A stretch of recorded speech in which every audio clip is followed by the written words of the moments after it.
Look everybody, here's a follow-up to a video I did probably about 6 months ago on my Suzuki GS1000. I asked a bunch of questions about the tank. I was having problems with the tank. Couldn't figure out how to, not the tank, the seat. I was having problems figuring out how to put the seat together, and I actually finished the bike.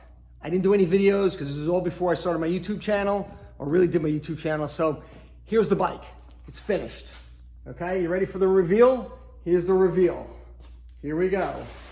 Here's the reveal.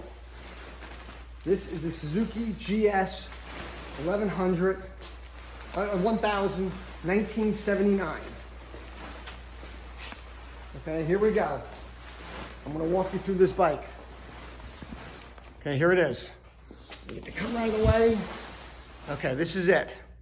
1979 GS1000, 4 carburetors, 4-cylinder, customized everywhere. Okay, I'm gonna walk you through slowly on all the stuff I did here. So if you have any questions or any comments or anything, let me know. Start off here, first of all. Let's go to the front, okay? The front, the headlight. Headlight, customized LED bulbs, okay? I actually put in directionals in the handles. See? Directionals in the handles. Blinking. Pretty cool. Okay? Then I also added the front fender. Okay? Now I'll show you this. This actually was a bunch of pieces cut off the original fender. And I have the pieces right here. I'll show you. They're right here. Okay? Don't be afraid to do this. I did this with a grinder and a cutoff wheel. You basically put this right like this. I'll show you. See, this fits right on here.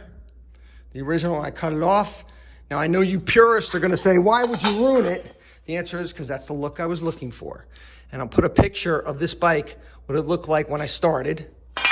Okay, so there's my new fender that I did the striping on and painted it myself. Okay, lowered the handlebars. As you can see, these handlebars are lowered about 1 inch. Right here, I pulled them through, right here.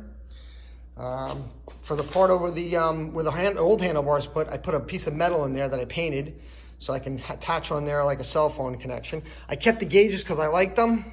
They look kind of cool, they worked. The lights in the gauges worked, so I kept that. What else can I show you? Okay, we'll go here, the grips, new brakes, a new clutch level, new brake lever. Okay, let me give you one little piece of advice here. When you do this on your brake, okay, if you've got dual calipers, one on each side, on the front here, on each side, like on a 79, and you go to replace it with a new caliper here, you gotta make sure that the bore hole is big enough to push enough fluid through here, or else you'll be bleeding this for 3 days and you'll never get it to bleed. Trust me, I tried it. I have a bunch of ones in there that are too small in the bore until I figured this out. I Googled it, I eventually figured it out.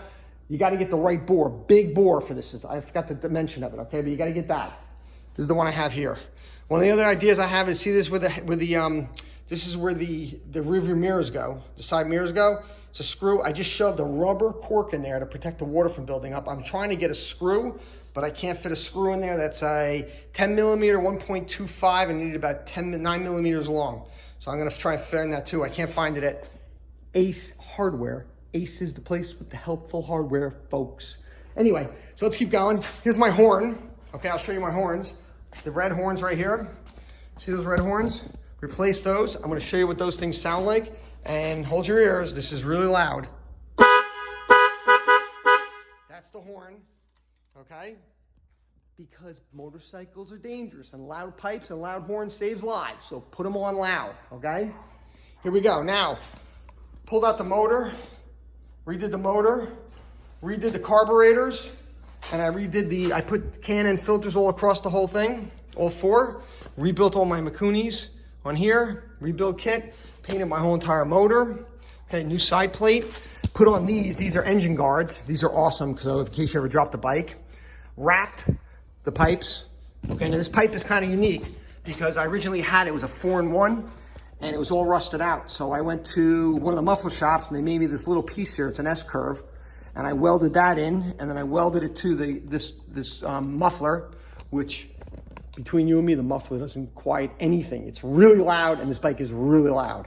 Anyway, so that's that. Then I wrapped the whole thing. It looks great, looks carbon. Adjusted, made a clamp for the bottom here so it hooks on, okay? Replaced my shocks. Took all the electronics out of here. I had to replace my master cylinder, my rear brake master cylinder. Had to weld on this shaft right here so that the brakes actually fit and work. Ran the pipe like this because it just looked kind of cool. Let me keep going. Okay, the license plate. LED in the back here. Show you, I'll turn the lights on. See the LED, lights up. Manufactured this, I welded this and built this myself. This is made out of pipe, metal. Put it on here so it hooks. The wire goes around here and in. Okay, replaced the rubber. Rubber's all new rubber. Replaced the chain, had to do that. Exhaust. Okay, here, battery box. The battery box sits right in here. It is in here, and what I did was, I took the charger mechanism, you know, I'll show you later, I'll show you in a second. This wire here, everybody knows these things, the trickle charger, and I mounted it on the battery so that if I ever need to charge the battery, I can just do it automatically. Okay, now, this tank was the bane of my existence, and I'll tell you why. Because I originally had another tank that had holes in the bottom. And I tried everything to fix it, pinholes, everything. When I cleaned it, it was just leaking nonstop. So I ended up buying a new tank, okay? A new used tank, 1979. Fixed it, works great. Had to repaint it again myself, match the stripes.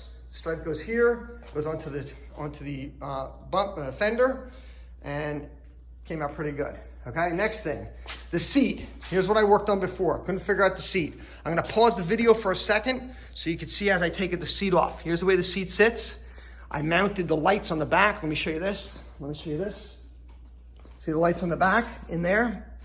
Okay, so when you hit your brake, the brake goes on. I'm gonna put my directionals on. There's my directionals. Okay, came out great. Made that out of metal. Put the little light bar inside the metal. Okay, now I'm gonna show you the seat. The seat, okay, again, I'm gonna stop this and I'm gonna pull the seat off and show you what I did on the inside. Hold on a second. Here's the seat. This is the seat I made. I fabricated it out of metal. Okay, this is all metal. I built 2 bars on it so it sticks right in the hole there. And let me show you something else I did. On the seat, anybody who knows a 1979, knows that the tank dips down to the seat. So instead of waiting for that to happen, because I didn't like that, I wanted this line right here to go straight and level, because this tank will go low. I built the bracket in here to lift the gas tank up. So see the screw here? So I needed the tank to come up like that. So that's what I designed. I designed a tank, a seat that actually goes up. So you can see how it sits up in there, okay? Made it out of metal, put a pole on the metal screw on the back, goes through a hole to mount it. Then I took all my electrical and put it in the seat pan. There's a seat pan all welded in, pulled all the wires through here, cleaned out all of in here, so there's no wires in here. I took my, that video stopped by accident. I took my voltage regulator and I mounted it up under here so it stays cool. Okay, all the wires in here, it's all labeled. Everything's labeled in here, everything's original on that part, except for my LED lights. And that's basically it. So, what else can I think of on this bike? Okay, so if you guys have any questions, this is the second bike I've done. Okay, I got 2 other ones over there you might have seen in the background. I'll walk you through a video of those later. I'll be posting that soon. Anybody interested in any of my bikes, let me know. I might be selling one of them. I just haven't figured out which one I want to sell. And that's it. This is my 1979 Suzuki GS1000. Okay, let me put the seat back on and you'll see. Here it is. Not bad, huh? Tell me if you want any pictures or you want any other details on this thing. Came out pretty nice, walking around the whole bike.